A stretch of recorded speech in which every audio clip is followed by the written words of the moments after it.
Good morning, ladies and gentlemen. Welcome to HR Fridays with Clint, Managing Director of On Demand HR. Great for all of those who are going to be joining us today. Every Friday at 11:30, we're going to be covering specific HR and workplace relations topics. We're going to try and cover 1 to 2 topics each week. So please let us know any topics of interest for future sessions that we intend to have. Please interact with us today on the comments. Let us know your thoughts on the subject matter. Let us know any other things that might be of interest to you. This segment, HR Fridays, is going to be live every week on Facebook. It's all about providing advice, which is reality. So this is the key difference that On Demand HR offers to its clients, that we provide advice based on a real understanding of risk from much work that we've done in the Fair Work Commission as a paid agent. I've conducted numerous workplace investigations, and we've also operated in other tribunals such as the Australian Human Rights Commission and so on and so forth. And for those also that are looking for some more information about our services, please go to www.ondemandhr.com.au. There's plenty of things on that will also assist you in respect to getting an understanding of our services and so on.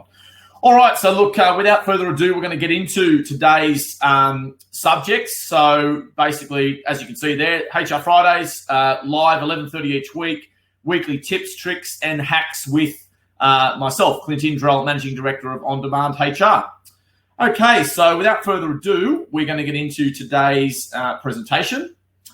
So today's topic is going to be 3 written warnings, an urban myth. So we hear a lot from people who work in business that, do I have to give someone 3 written warnings? I'll need to give someone 3 written warnings before I carry out any further action or before I terminate. So let's really look at the origin of this and critically analyse this particular issue. So first of all, I guess we have to get an understanding of why we give warnings in the first place. And for those who don't understand why we give warnings, have a read of Section 387 of the Fair Work Act, specifically Part E. And what this talks about is it talks about the Fair Work Commission's criteria when it looks at assessing whether or not a dismissal is either fair or unfair.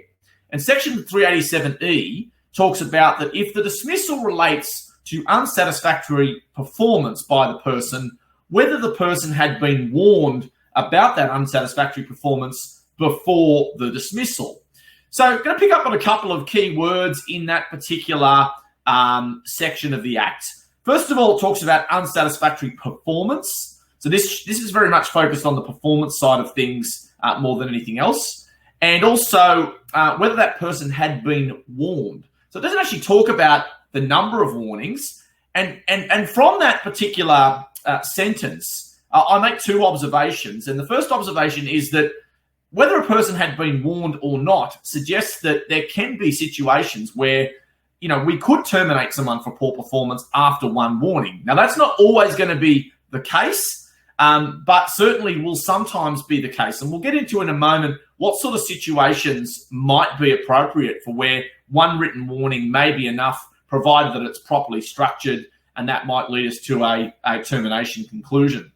The second part of that is obviously unsatisfactory performance. So setting out what exactly constitutes unsatisfactory performance and why. So takes us into the second part of that of this slide, into how many warnings is appropriate. Now, the one thing I would like to encourage all to be considering when considering how many warnings is the length of service. So let's think about someone who's been employed for 10 years, who's had a pretty unblemished employment record. Obviously, we're going to have to go through a series of performance interventions before we terminate someone for poor performance. So obviously, that's a long-standing employee, runs on the board in terms of delivering to at least a satisfactory standard. We would need to demonstrate that over a period of time, that performance has declined and that person was given a couple of opportunities at least to improve their performance. Now, obviously, it depends on the nature of the performance issues as to how long we should wait. But in that situation, we might be waiting, maybe 2 to 3 kind of written warnings in that scenario.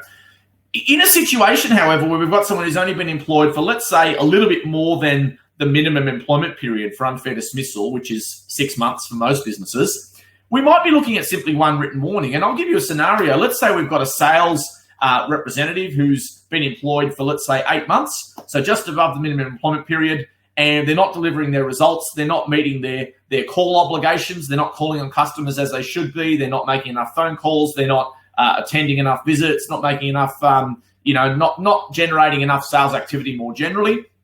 In that situation, it may be fit and proper to simply say, look, this is the unsatisfactory performance. This is the examples of what the unsatisfactory performance is. A failure to improve your performance may lead to further disciplinary action, including termination of employment. So in that particular situation, if the performance doesn't improve in a month, I would not be hanging around for 3 warnings or potentially more, as some very conservative advisors would recommend to you. I would be looking at termination in the second instance in that situation. So I feel that those situations are very manageable risk. And again, it goes back to what we spoke about in section 387. The person had been warned about that unsatisfactory performance before the dismissal. I also want to get into, questions of performance versus conduct and behavior. So when we're talking about performance, we're talking about someone just not delivering on what they're supposed to be delivering in the job. So whether that's, sales targets, whether that's, generating enough activity in sales, whether that's someone who's in admin who's making errors, whether it's someone in manufacturing who's not making products as they should be making them or not checking them as they should be checking them. All of those types of things I would describe as performance. Other types of issues could fall into what we call this conduct and behavior bracket, and that can mean things like essentially conducting yourself at work in an inappropriate manner. It could mean being involved in some sort of workplace bullying. It could be conducting yourself at work inappropriately in respect to making practical jokes at work. It could be something along the lines of it could be a drug and alcohol issue. It could be any type of conduct or behavior problem that's not necessarily a performance issue, but more about a conduct or behavior type problem that person is demonstrating at work. And I guess with those type of warnings, I tend to accelerate the number of chances, if you like, or warnings that a person would get before you terminate. So let's say someone, for example, you had a policy of drug and alcohol testing, someone delivers a positive result. Depending upon the circumstances, some of those situations might give rise to potentially a serious misconduct type termination, but others might warrant one warning being issued for failing to deliver a correct result on a drug and alcohol test in accordance with the policy. And the second instance, again, if something similar occurs or there might be another conduct or behavior type issue, we might be looking at termination of employment. So again, I'd like to sort of separate those issues of performance versus conduct and behavior, and they should be dealt with separately in terms of how to discipline people in the workplace. In terms of what content a warning should have, so first of all, I think when we're talking about performance, I think it's very important to have examples and avoid certain phrases like "you are demonstrating a poor attitude," or making generalized statements about the person's abilities or the duties that they're carrying out. I think it really helps the individual, not only from a human point of view, to understand examples of where exactly their performance has been below standard, but it's also going to assist us later on should we need to rely upon that warning again in terminating someone, and if we need to go to the Fair Work Commission and demonstrate that this was a fair termination. So provide examples of that particular substandard performance. The second thing you need to do in a warning is outline what happens next. So I know that a lot of clients are very scared to put in statements about, failure to improve your performance may lead to termination of employment. But if you don't do that, then I almost think that you're hamstringing, you're a little bit hamstrung as to what you can do next. If you demonstrate in that warning that, look, future issues may lead to termination of employment, I think you give yourself the option in the next particular crossroad or whatever, or performance problem that arises. If you don't make that statement in that previous warning, I think you have limitations as to what you can do next time around. So that is essentially what would happen in respect to the next warning and how you should deal with those particular things. And the other thing you've got to consider is, look, is this going to be an ordinary warning or is this going to be a final warning? And an ordinary warning might be, if someone's late a few times or things like that, or they didn't properly notify of their absence, or they didn't properly ring in to work for being late, or something very minor. It might be an ordinary warning. An ordinary warning can still have a statement about, it being a, potentially termination of employment in the future. You could still have an ordinary warning which has those types of ingredients. A final warning might be more appropriate in situations where you think, well, this is not going to be tolerated again, and next time around, if something like this happens, I am going to seriously consider terminating. So again, with a final warning, it can either be a final warning that follows on from a previous warning, or sometimes it can be a first and final warning when you've got particularly a conduct situation or something that was quite serious but didn't quite meet the threshold for you to go ahead with termination of employment. I guess the other thing about how many warnings we should have in these situations is the seriousness and the severity of the warnings. And I talk about this concept of quality versus quantity, and I think quality is more important in this situation than quantity. It really doesn't matter that much how many warnings you've got. I mean, if you've got 6 written warnings for someone being 5 minutes late over a period of 10 years, it's not going to matter one jot in the commission should we end up there. The quality of the warning is much more important. I mean, if you've got a warning, for, and there's a whole range of performance or conduct problems that have been outlined, then certainly that's going to hold a lot more weight than just simply numerous warnings about things that are fairly minor and fairly trivial. So try and get away from this thinking about the number of warnings and start to think about the quality and the severity of the particular issues that have been raised in the warnings.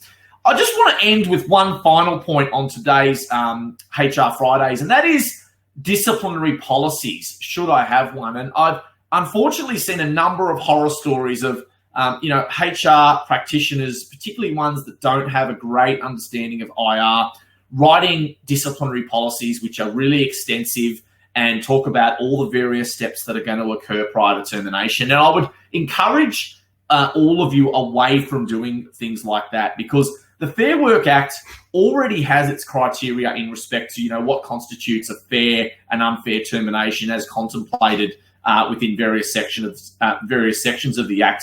So why are we overlaying policies which just create additional obligations on the employer? And I see this all the time where they'll have a policy which says, the first step will be this written warning, the second step will be this written warning, the third step will be this written warning, and another step will be that written warning. And to be quite honest with you, I mean, that has 2 problems. Number one, you're going to have to potentially follow your own policy, even in situations where the action should be much more accelerated. And second of all, it's not going to give you business outcomes in a timely manner, and you're going to be frustrated by your own policy. So if you're going to have a disciplinary policy, and look, we do write these for the clients that we have from time to time, make sure that it's fairly general and make sure that you've got flexibility to move within the steps, because if you're setting yourself up for all these procedural requirements, that's not a good idea, particularly when you may need to adjust when the circumstances arise.